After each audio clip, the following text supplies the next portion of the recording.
Hey, everybody, and welcome to this snack size edition of the last IT podcast in the world. I'm David, as you may know. He's Derek. Hi, Derek. Hey. Man from Texas wears New York hat. Yeah, I got to get a Texas hat. I got to get a Rangers hat because we were on vacation last week and I had a Cleveland Guardians hat that my son had procured for me at Goodwill. And everyone thought I was from Cleveland. Had all these false moments of camaraderie of, Hey, oh, you're Cleveland from Northeast buddy. Ohio. And No, my son is just a thrifter. I like baseball and we found a good hat. So He was had a lot of popping. disappointed Clevelanders. My son likes to pop some tags, I think, as the kids used to say like 5 years ago. Like 5 years ago.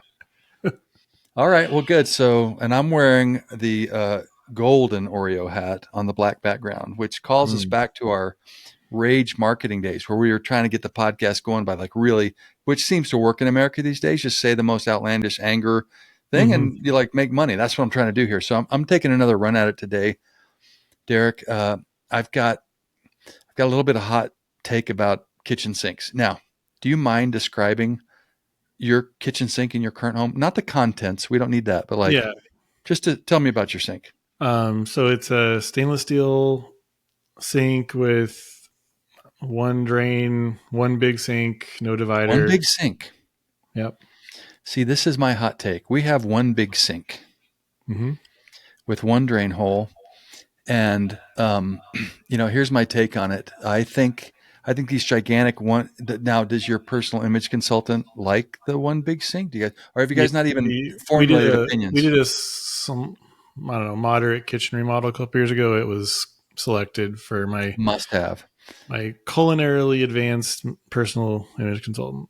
Yeah, well, I think I've offended every other member of your family with the Oreo hot take and various things along the way. The kids. So maybe the personal image, the PIC, as we say, as well. But I think these gigantic, big one-tub sinks are like the shag carpet of our era. Like, I think, really? Yeah. And, I'm usually alone in my convictions. Yeah. And I'm often wrong. I'm not usually wrong about IT stuff. I'm going to put that out there. But on things like this, I'm usually wrong. So let me tell you my experience with them. Like in the morning, I make coffee. And I have a coffee maker, and then there's some coffee grounds that are left over from the coffee making process. And I put them in the sink, and my sink is white. And then I want to rinse them down, and I have to chase them all over God's creation with this enormous sink. So my first take is that I think it's a waste of water. I think I'm wasting. And so recently I installed, and my son's helped him install the classic 2-bowl kitchen sink, disposal on one side, regular drain on another. And I had a little bit of a longing for the days of the 2-bowl sink. Like, but no, like, so tell me what I'm missing. You're my therapist as always, or maybe just like holler out to your PIC and say like, why do you like the sink? Why did we get that? So what I like about it is, with children in the house, the things that need the garbage disposal wouldn't always get placed in the garbage disposal side. Just random side. So, right? So it's the garbage disposal. It's a great feature, but sometimes useless because that's not how it got for them. You've reduced the targets from 2 to 1. Right. It just always goes here. Okay. I also like everything fits, or if it's going to fit in the sink, it's going to fit. There's no there's no propping it up sideways. Yep. And then spraying all over I get it. And it feels like the clean event, like it is, I guess, bigger, but it's you clean this one sink. It all kind of taper because it's the one with a little taper. Like it all kind of tapers down nicely, even though the drain's on the one side. Does it have like a little screen thing to rest things on? Yeah, we have like a insert. It's got the metal insert to keep things above the surface if you want it. Okay. So, yeah. I mean, I see all that. So let me tell you my second thing. I like a little segregation between the more nastier stuff and the less nastier stuff. So sometimes, like you're like doing food prep, you're not putting things into the sink or down the disposal. You're doing kind of food prep in there. You're, I don't know, washing potatoes or cutting, I don't know what. And having it all just sort of like grunge, and no offense, like that's why I said don't describe your contents, but yeah, it's maybe what I'm realizing is I'm just a get off my line. I'm in the get off my lawn phase of my life. Um, uh, I want the TV cabinets with the wood paneling back, I and want golden oak back yeah. with brass, please. No, let me tell you. While we're on this, what kind of? Tell me about the faucet. uh, so single faucet with like the springy handle that Yeah. comes down. Yeah, Does it have any electronics involved in it? it doesn't. No, Like the it's touch it and it comes on? no, doesn't do that. That's the thing I hate the worst. Does it uh, just fail a lot? I just don't want anything else that requires batteries or Yeah, power. I just want it on off. Like ours when you touch it doesn't come on when you want it to, and it comes on if you barely touch it or touch it in the wrong place. It's coming on. So really, if I was to pick of the two things, so you can tell that I'm very unhappy about my yeah, kitchen sink area right now. But the thing I would trade out first would be the electronic sink with the touch yeah. sensor. I can I see just that. give me a good old fashioned on off, warm hot thing. Okay. Yeah, All right. I'm sure we'll get a lot of hate mail on that one, but that's okay because that drives that's clicks, views. Yeah. yeah. Rage it up, people. Tell me you're The efficient. intentionally bad ranking of things just to make people mad and engage. Yeah, I'm still like rank the top guitar rank the top drummers in the world. Number one, Ringo Starr. What? Okay, podcast at alt-cio.com for your kitchen sink opinions, people. Right, let's get it in here. Okay, thank you for that. Hey, before we move on to some other topics here on the snack size edition, um, last episode, which was a while ago, we talked about some of the different ways that people join video meetings. I talked about the floating head. Did you get my picture, by the way, the floating head? Yes. Yes. It's like, just like, hey, everybody, welcome. Like, okay, why? And we talked about that. But I thought of another one. And I'm just going to give you what I've named it and see if you can describe what this person looks like on video. I call this video look of someone the whistleblower. Hmm. And I realized it the other day because I was this person. I move around in my house for meetings, and I was in a room with lots of big windows behind me, and Okay. the sun coming in. So I was just a complete black outline on the Oh, video. the So silhouette. so it's Yeah. just like bright, and then like yes, I'd like to report that my company has been They made us do this every day. uh, my boss has been stealing from the company treasury. Uh, are you scrambling my voice? Anyway, the whistleblower is another video join Uh, format that I have been guilty of and the discovered. importance of lighting. Yeah, I got to get that front light going if you're going to do that, and the cameras just can't quite adjust to it. So that was a freebie. So that's all on that one. Uh, and then another topic. Again, this is, really, it's just paid therapy for me. Like, oh, excuse me, I have to get this. Hello, I'm on a podcast. Sorry, let me turn that off. Hey, everybody, podcast pro tip: turn off your phone and your and, Reminding me and to your, check mine. Okay. and your Yeah, we're computer safe. alerts. Yeah. We haven't had dog barking in long. How's your dog? He's calming. He's getting I more just want to make mature. sure there wasn't some event that we missed or No, no, we're he's we're thriving. good. We're good. Okay. Good. Awesome. We He'll have these probably things. just because we talked So about it, we'll probably have a bark fest here in a minute. give me some therapy on this and tell me why these things catch like a hangnail on a sweater for me. Okay. Okay. Um, my wife and I needed a quick meal the other day, so we pulled into our local Wendy's franchise. Hello, Wendy's at Wendy's. Happy to have you on the podcast and explain this little thing. Pulled up the drive-through. It's got a very modern, screen and menu. We ordered, and on the screen it was showing everything we ordered. Great. I'm verifying my order, and of course, it's keeping a running total of Mm-hmm. my order. Fantastic. And the person on the other end speaker, they're very nice at my local Wendy's, by the way. Shout out, one of the best Wendy's. They're really all really great.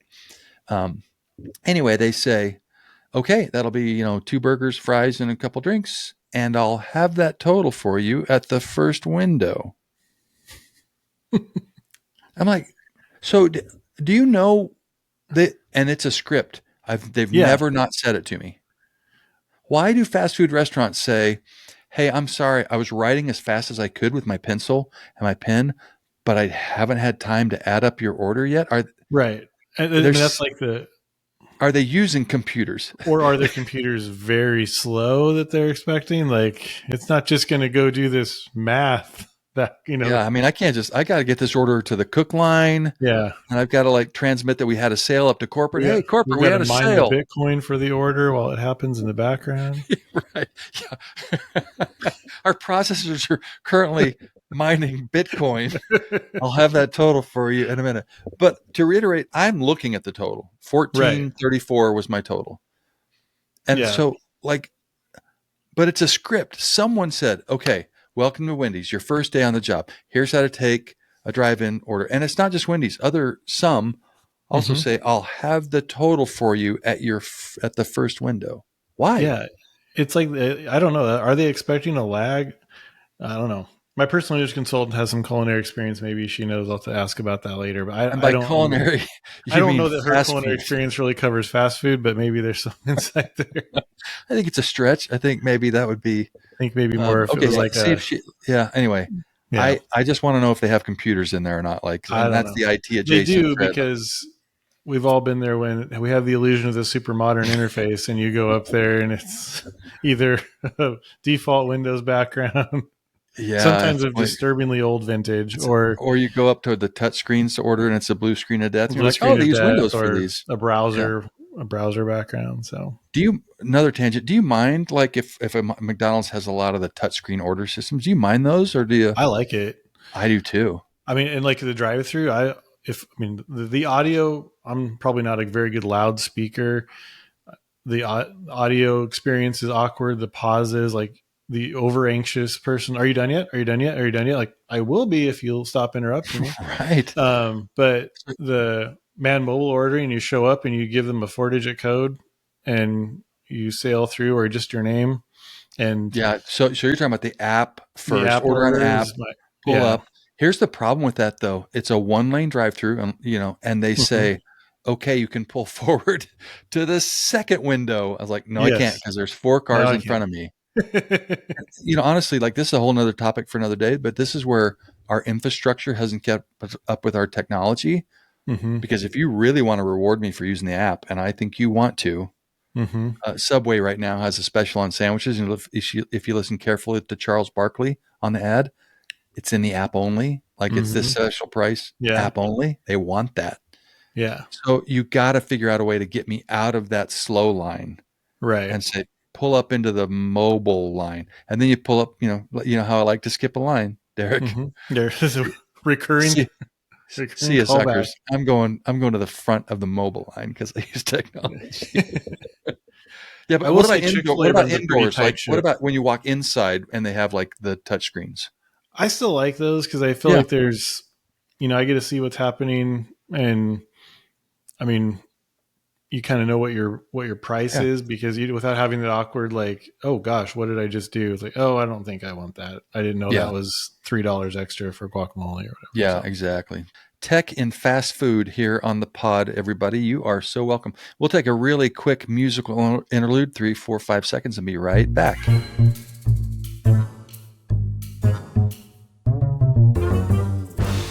Okay, back here on the snack size with Derek again. And Derek, have you ever seen a story that said these are the most common passwords that people use? Have you ever seen one of those? yeah, And do you like any recollection, just organically? yeah, What do you remember of those stories?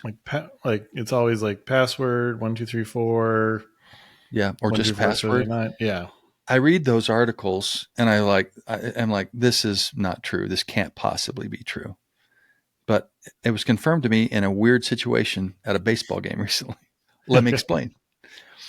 So my family took some other family members to a Colorado Rockies baseball game here in late September. Guess how they're doing, Derek? If you were to speculate, Probably struggling. I would say, what, struggling would be overly rosy.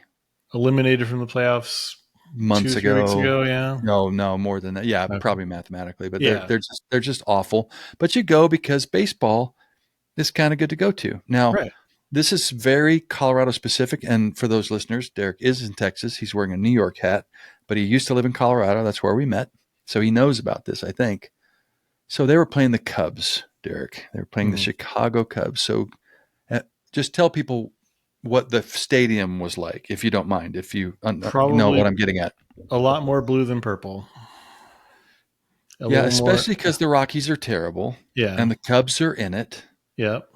It's classic for a Rockies game to have a lot of the other team's fans. Specific, do you know what, Yeah. in your opinion, which teams are the worst as far as like other Um, fans? no offense to my present state, but Astros are pretty rough. Yankees, Phillies. I went to a Yeah, Rockies Phillies game. That was a yeah. the two worst, in my opinion, from my experience, is the Cubs and the Dodgers. Yeah. Like, so Colorado is one of those places where people move to from other places. Mm-hmm. Number one. Number two, Colorado hasn't had a baseball team for that long. But anyway, the point is, in a stadium, especially late in the season, not a lot of Colorado Rockies fans are there. There were a ton of Cubs fans, ton. And so that anytime something good happened for the opposing team, which is the Cubs, it sounded like a home game. The Right. cheering. It Like was, if they weren't wearing gray, you would think you were in Chicago. in fact, I don't pay attention to every minute of a baseball game. And sometimes I thought, or I was getting a snack. Sometimes I thought the Rockies did something good because the cheers were so. But Oh anyway, no, no. here's the point. We were in section 121 because we were going to try to snag some foul balls. That's kind of low. And so the usher comes up to us and gives us a password. See where this is going? Okay. So he says, "Hey, since you won't have to show your tickets every time, because now they're all electronic and they're paying, and like one person has the tickets on their phone, but not everyone does. He gives us a password. He comes up to our little crew of four and says, "I'm going to give you a password. So when you walk by me, just give me the password." And he Okay. said, "The password is Rockies." I was like, "So the password is password." This is not the end of the Awesome. story. This is not the end of the story. Behind us was a boomer age couple of Cubs. They're wearing their Cubs jerseys. Okay. And he goes up to them and says, "Hey, here's your password, Cubbies." So, so all you have to, yeah. So they're the Cubbies is their password. I'm like, first of all, this is starting to be a lot of passwords for you to keep straight, dude. But okay.